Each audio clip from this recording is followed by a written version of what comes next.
We've always been at war with Russia. The war is a projection inside your mind. Mm-hmm. And as people get you to look at different things that are or are not facts, your perception changes. And that's how you flip it from, we have always been at war with this, we have always been at war with that. Right. Mm-hmm.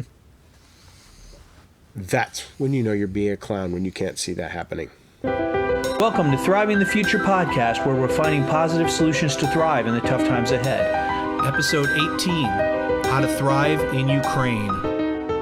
Welcome back to Thriving the Future podcast. This week, we are talking about the thing that's on everybody's mind, how to thrive in Ukraine. Did we move? I thought we were trying to thrive in Kansas. It's awesome. Well, hopefully we will have some tips where you can thrive anywhere, even with a war going on or with a jackboot on your neck, right? Hopefully not that last part. Yeah, if I got a jackboot on my throat, hopefully I'm ready to be the martyr and we can just move on. We all have jackboots on our throat. Anyway. Metaphorically, yes. But, you know, I you know me, I go straight to the doom, and I'm picturing myself lying in the street with a jackbooted thug stepping on my throat, and you're saying, we're going to thrive this situation, and I'm like, no, let's just die good. Okay, so it's the first week of March, and war is, again, going on in Ukraine. Realistically, let's be honest, war did never stop in Ukraine. War's been going on in Ukraine since at least 2014, maybe before then. They've had civil war going on in those provinces that they said that Russia invaded. But, well, let's look at it this way. They got nothing on the U.S. Where we've been in war. We've been at war. Yeah. We may not have it here inside our borders, right, but we have been at war for, I can't even remember how long. Yeah. I've looked it up. Go look it up. Go find a year. Last year that America was not fighting a war anywhere. There are lists all over Wikipedia. I've looked it up before. It's a good thing to look up. I heard somebody say that there was like only 1 year that we were involved in some sort of conflict or other since like 1800. Yeah, it's like that. Yeah, you know, it is a real perspective shift. But right, I do think we should talk about, since all of those wars pretty much were other places. Mm-hmm. We haven't had anything here really since Civil War. Yeah. Okay. We don't. We should step back and think about how do we thrive, because we're saying that things could get tough and you need to thrive in those. Let's think about that. We can think about it from both sides with this, right? Right. And we've also seen a lot of stuff happen in the last week that people have been saying, "Hey, it's coming." Like, you know, we're going to shut your money off. We're going to shut your money off, even if you said even if you liked a post on the internet that was pro-Russian. We're trying to take the current situation, and look at how do we survive on the ground. Right. We're basically armchair quarterbacking how a Ukrainian person should get from, they just declared war, they've blown the whole country up, and how do I survive? Okay. How do I get to thriving? And we could just have easily used Syria.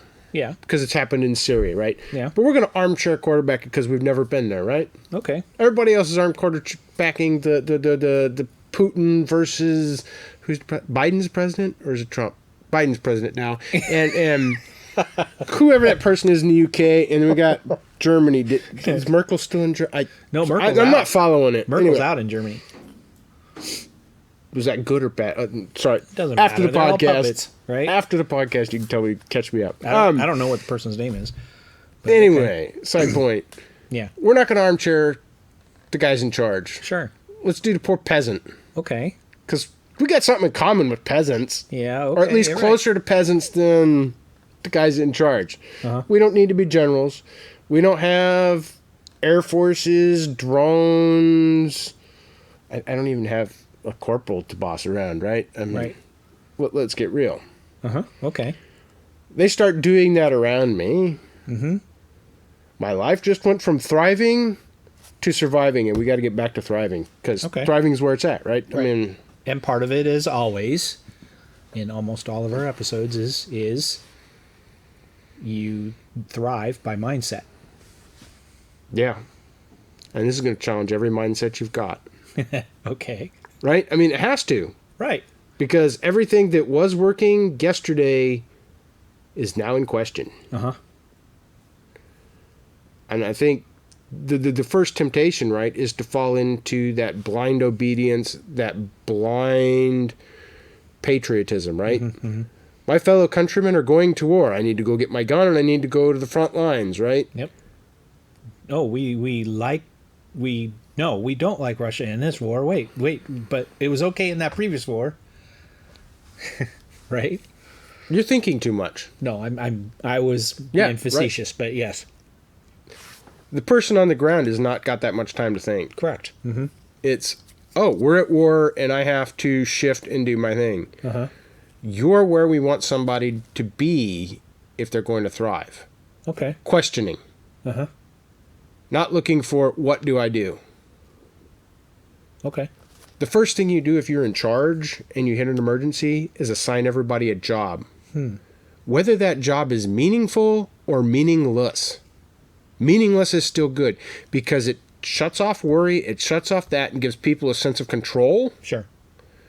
So they stop wasting all that energy, they stop fighting, they stop arguing, they stop complaining, and they just start following orders because somebody's got it under control, so they feel like they have it under control. So whether it's you have an emergency and you tell somebody, hey, go gather some kindling. Right. And you go cut down that tree and get some firewood, right? Mm-hmm. That gets them out of your face, and you can think as the leader. But as the person being told to go gather kindling and go cut down the tree, it may not matter in that situation, but when it's, we're at war, go shoot that dude, you have to be able to step back and go, well, is that dude shooting at me at the current moment, right? That changes things, right? That's self-defense in the immediate moment, right? Sure. And you have to start looking at things, because if you're just following, you're going to follow and follow and follow and follow till you follow somewhere you don't want to be. Right. And we know that, right? Mm-hmm. This applies to your job. Yeah. You get out of high school and they say, go get a job or go to college. Mm-hmm. And you just start following. Right. And you end up where you are. Well, I like what you said about, find things to do. Because, I read a story from a guy who was in Bosnia under these certain circumstances, right? He's not getting directly bombed, but he's not going to work either, right? And they're literally going out and busting up furniture and turning it into kindling and firewood. But one of the things he said was that, if you didn't have something to do, you got mired down in everything. So if you assigned out different things, and some of it was keeping watch, some of it was whatever, you did most things at night because you're less likely to get shot by snipers or whatever. One of my favorite things about chickens is I have to go out there collect the eggs. Exactly. I have to go lock them in at night. Right. I have to go give them food. The geese need water. Yeah, but that gives meaning, right? So it gives I have to do this, which gives me all of that time to step out of the panic. Correct. Right. Yeah. Right. But in the situation where it's war, right? Mm-hmm. You need to have something you're doing. You have to have a routine that continues to survive through that, so that you can stay independent. Because sure. And sometimes while the idea that a mob getting together and no longer thinking for itself is now called untrue and doesn't happen and related to other certain things that can get you canceled. Right? This idea that a group of people come together and then they make decisions as a unit is being called false. But it happens. It happens because of that obedience and the loyalties and the trust you have. These people are in it together with me. We are of like mind. Right. I want to talk to like-minded people. I want to live with like-minded people. I want You're saying, yeah. Yeah. It's a mindset problem. Oh, you're saying no? That's right. Okay. The word like-minded Right. would indicate that your mind and my mind are the same. Mm-hmm. I don't want to live in that. And I'm seeing a lot of people that are saying they're building communities for the future, sustainable, all that. And they say, I just want to be around like-minded people. But if you and I have the same mind, right? The like mind. Right. One, there's two things that happen. I've assumed that you're thinking exactly what I'm thinking. I'm assuming you're feeling exactly what I'm feeling. I assume you're going to react the same way I would react. Okay. And that's not going to happen. Right. But if that was true, we're not going to get very far. Right, because you need that, to use the body analogy, you need the hand needs the foot and can't say to the foot, hey, I don't need you. Right. Right. And one of our most loyal listeners, Shudra, is always talking about the 80-20 rule. Mm-hmm. Right? You need to get your homestead doing 80% of what it can do for you. And that other 20% of stuff is what you need that community for. So if we're all growing tomatoes, right, nobody's going to eat a squash this fall. Sure. That like-mindedness is a trap. Mm-hmm. And that's a trap they spring on us in a situation like this. Yeah, both through patriotism and all those other things, right? That blind obedience. Find somebody to follow. Mm-hmm. If I find somebody to follow, I don't have to think about it myself. Right. And they trigger it with, we're of like mind. We have something in common. We're watching this break down inside the U.S., right? Sure, There's this idea that no one can tell me what American is anymore, right? Mm-hmm. Good point. But we all assume it still exists, and we all assume it's exactly like me. Correct. Ourselves. Mm-hmm, Yeah. Mm-hmm. So to thrive in Ukraine... then we'd be really screwed then. Or would we be better off? Since we all think differently. If this happened to us... If this happened in America? Yeah. Oh, we're soft. Yeah, we're wusses. Yeah, I understand. Yeah. We're soft, and we can't do this. We go to Twitter and go, what does everybody I follow say? Mm-hmm. Oh, yep. This is what I'm doing. We do the same thing. We search for like-minded people. Sure. My opinion of this is scary. Oh, yeah, this person says that. Oh, wait a minute. This person says we should go do this about it. And this person says that. And they said it was scary, and we're of like mind. And these people are like mind of me because they're doing a homestead, or they're into cryptocurrency, or they're into little China dolls and tea parties. Mm-hmm. And this guy's not like me, so I'm going to unfollow him. So. And it's a little worse. Well, yeah, in real life. My friends who all have China dolls and have tea parties say that anyone that has tea parties without China dolls are the enemy, terrible and awful. So I refuse to follow them. And then we have to eliminate them because, or right, you're just following. It's a follower mindset, and so you've got to step out of that. And you step out of that by stop looking for like-minded people and realize that that's a trap. Mm-hmm. And every time you hear yourself say it, you stop saying it. Yeah, I've used it as shorthand and gotten after myself. I mean, the lectures I give myself or something else. Well, and then we talked about that with community. So what is the real problem with like-minded people? And then the real problem everybody's facing is they're trying to adapt to shifting norms and see and stay attached to reality. That's what that really is. They're not. But doesn't surrounding themselves with like-minded people try to overcome that cognitive dissonance and the shifting norms? Isn't that their? It tries to deal with reality instead of saying, "What do I think?" Uh-huh. What does my neighbor think? Okay. What do the people that I already agreed with on things, right? What do they think? Instead of forming your own opinion. Instead of saying, my values are these things, so I'm going to approach this way. It's a shortcut. Mm-hmm. And we do this shortcut over and over and over. We do it with political parties. We do it. So we'd be in real trouble. Right. At least in Ukraine, they've been used to this adapting, shifting norms, and staying realistic. Mm-hmm. And part of that realistic is maybe I do exactly what my neighbor's doing because that's reality. If I don't do that, my neighbor then becomes the enemy and my neighbor shoots me in the back of the head, right? Mm-hmm. So I'm going along, but I'm not going along blindly. Right. Those are all things that are there. Because you can't let the perfect become the enemy of the good, right? I mean, we're touching reality here. Mm-hmm. And I think this really starts to get to the question that we had on the last episode, is how do I know if I'm being a clown? Okay. And I think you can know you're being a clown when you're just looking for other people to tell you your opinion. Or confirm your opinion, right? Right. Mm. I want somebody of the same mindset. Interesting. Okay.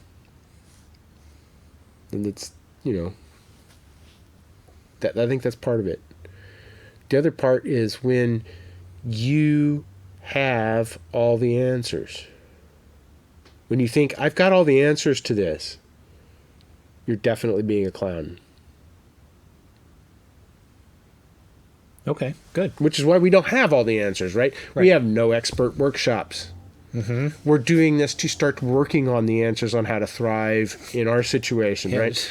Right? We're trying to get people that are actual doers that want to thrive to help us come figure out how to thrive, because we know we don't have the answers. We've barely got the questions. Right, okay. I mean, how new was the topic for this podcast? I mean, we've known about doing this for maybe, what? Hour and a half? This topic? Yeah. We came up with this afternoon. Right. We were going to do a different topic. Right. Okay. Because this problem hadn't really presented itself. Uh-huh. Till we were talking today, right? Right, sure. And realistically, this is how a lot of our topics come up when we're talking. Right. Usually we put them off, but yeah, this one we decided to go with. And right. That clown thing is very hard. I'm also being a clown when I refuse to acknowledge something's a part of reality. Yes. And this ties back to Ukraine, because, see, the Ukrainians are not the only ones in trouble right now. Right. We're in trouble. Mm-hmm. Why? Well, do you know anybody's been shot in Ukraine? Has a bullet been fired? They say it has been fired. Who says? The media, of course. And how do they know? Well, yeah, that's the whole thing. It's what? You have, tanks are rolling down the street in Kiev. Okay. And you had all these Kiev people that have, Ukrainian people that have cell phones. They're out walking around in the street. They don't see this. So there's this constant, we've seen this with social media and everything. There's this constant, the propaganda is super deep. It's awesome. It's awesome to watch how it plays out. Which side is the propaganda? Both sides.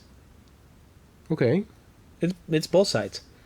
Right, because I don't know if the person walking down the street in Kiev didn't film that yesterday. True. Well, or 2 days ago, or last month. Right. Right.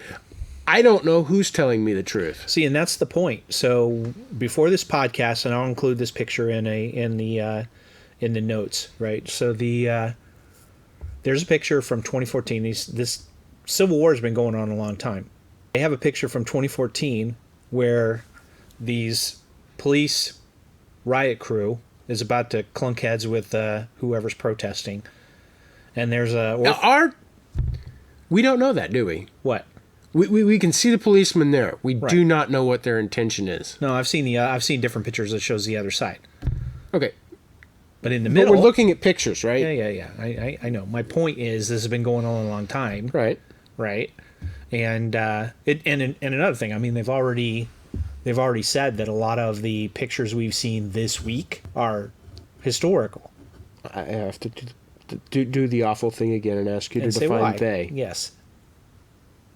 Well, they say who's they? The media, the pundits, the armchair quarterbacks. See, it's a constant, information, misinformation on top of misinformation. Propaganda it's interesting. That's what's kind of. Is there a word you're dancing around? What? Propaganda. Yeah, I said propaganda. Misinformation. Yeah. They all dance around one word. Lying? Yes. Yeah. They are lying. Right. But it's not just one they, it's they. Every different size of this is lying. It's interesting. Oh, so we are in a situation where we don't know what reality is and the norms are shifting. Mm-hmm. Correct. Now, if I don't support Ukraine, I am a scumbag. Mm-hmm. If I support Russia, I am bad. And that depends on my location, because there are places where if I'm supporting Ukraine, I'm in trouble, and see, people like me are really in trouble. Yeah. Because I'm sitting there going, well, there's Ukraine and there's Russia, and I'm not sure I support either one. Yeah, but think of this, right? So we are how many minutes into this podcast? Who already is offended thinking that we are pro-Ukrainian or pro-Russian based on what we've talked about already? Oh, I don't have somebody's got to be. Oh, I'm sure somebody is. Good for them. They can go away. Yeah, I'm just saying that it's all perception. Right.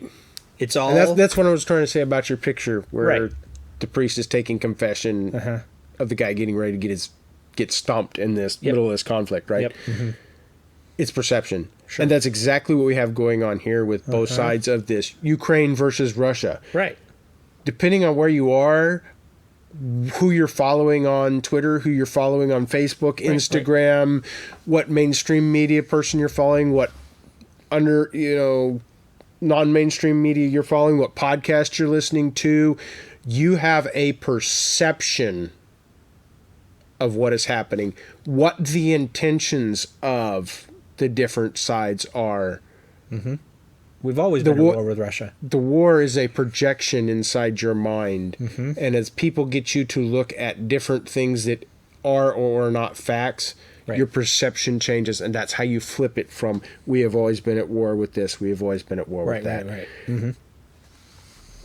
That's when you know you're being a clown, when you can't see that happening.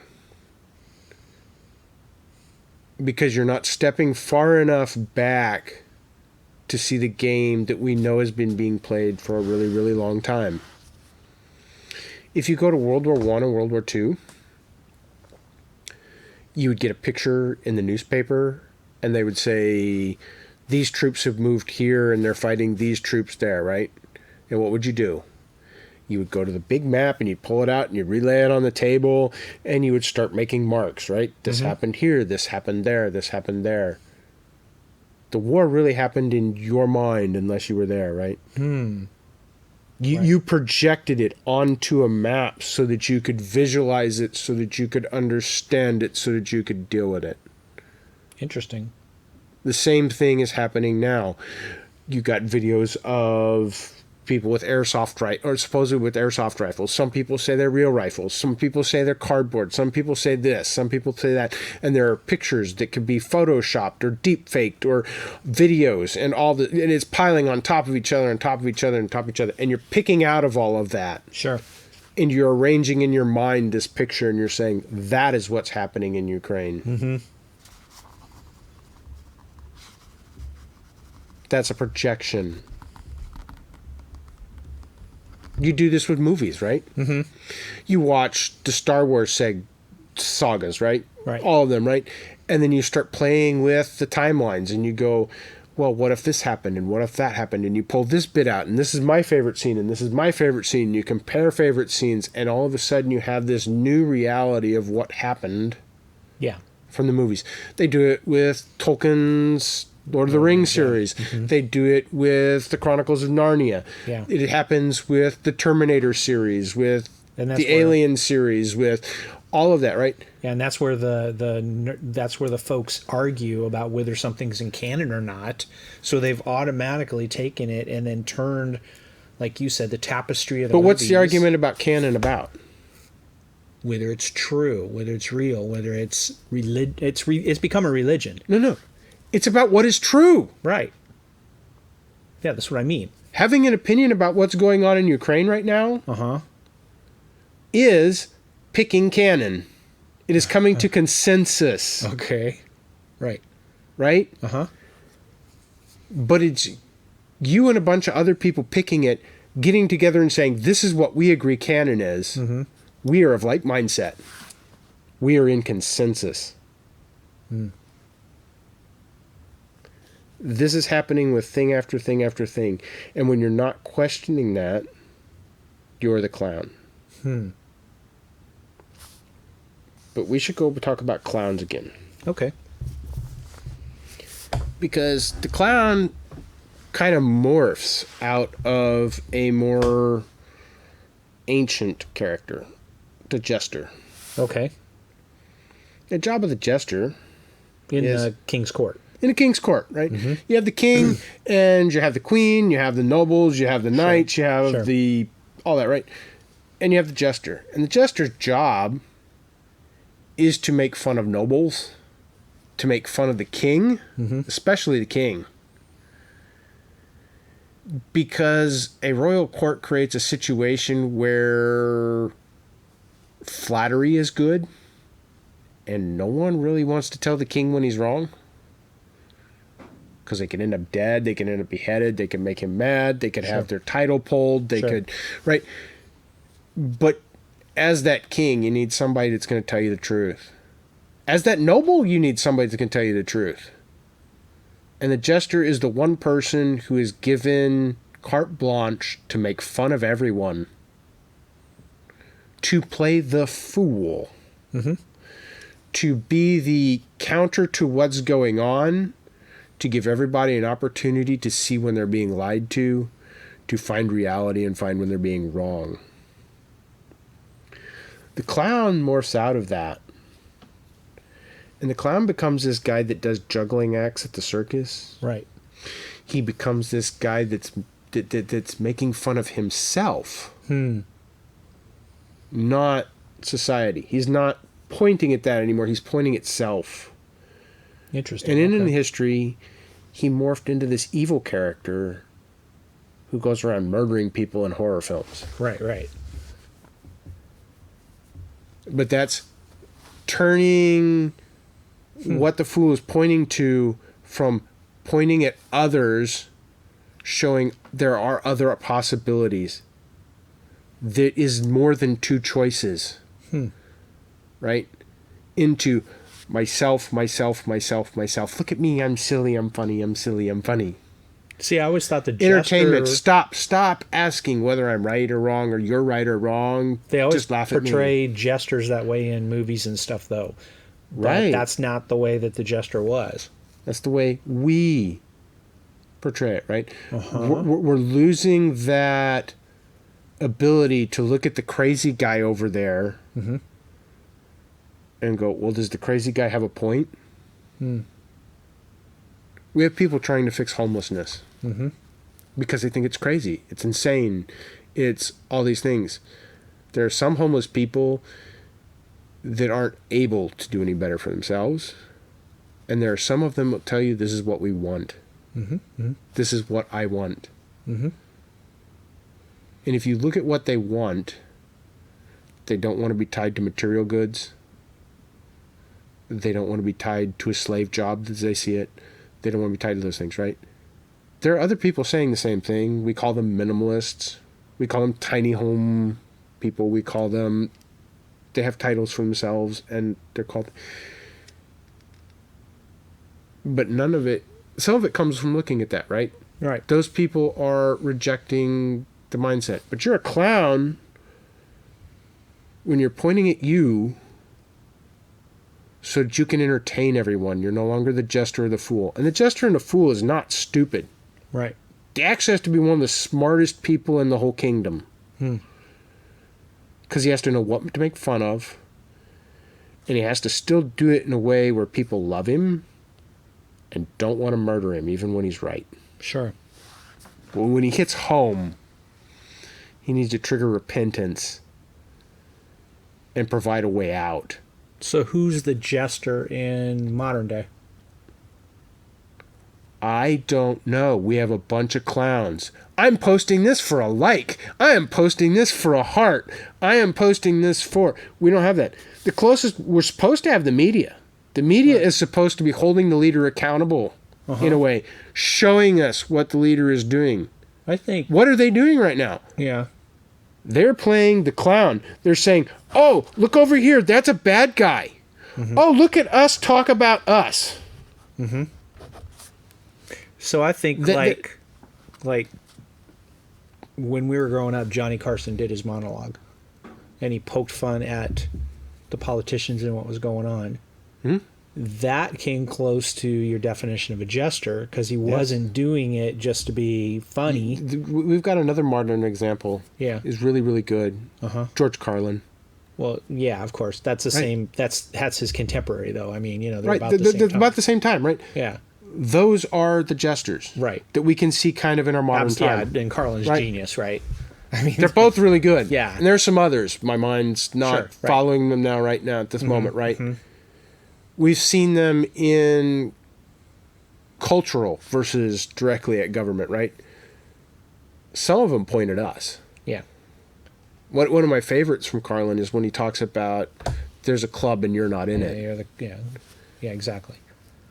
And it's pointing at, if you're listening and you're looking at him as a jester who is pointing to something, he is pointing at, stop being a clown. Stop thinking it's about you.